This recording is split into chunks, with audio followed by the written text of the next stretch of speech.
Wish. Granted. The dark price of wanting to matter. In a quiet town, Jane felt unnoticed. Each day blurred into work, home, and sleep.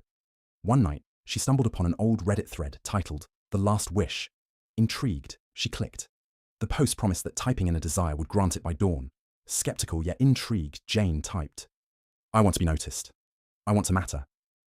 Midnight passed, and she felt a warmth inside. Then, everything shifted. The next morning, strangers acknowledged her. She became a subject of whispers in cafes. Jane basked in the attention. But weeks passed, and the thrill dwindled. The attention turned into obsession. People began to pry into her online life. She felt uneasy walking the streets, sensing a chilling gaze. At night, she started receiving messages from unknown accounts, asking increasingly intimate questions. "Do you feel alive now, Jane?" one message read. Panic seeped in. She hadn't anticipated this dark side of her wish.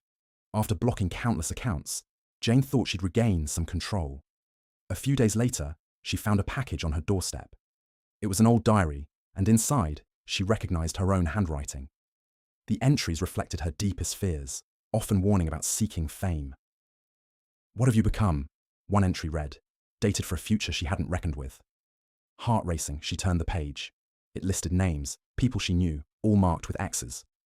The next morning, the news reported a murder, a close friend. Jane was sickened. She had wanted to matter, but now her wish had cost her everything. Desperation set in as she realized she had summoned something sinister. By the time the clock struck midnight again, she had a plan. Armed with knowledge, she returned to the thread to undo her wish. But that night, her screen flashed, and the last comment read, "Some wishes can't be unmade." Now, as she gazes into her own dark reflection, Jane knows she is not just watched, she is hunted. And what she once longed for will ultimately lead to her demise.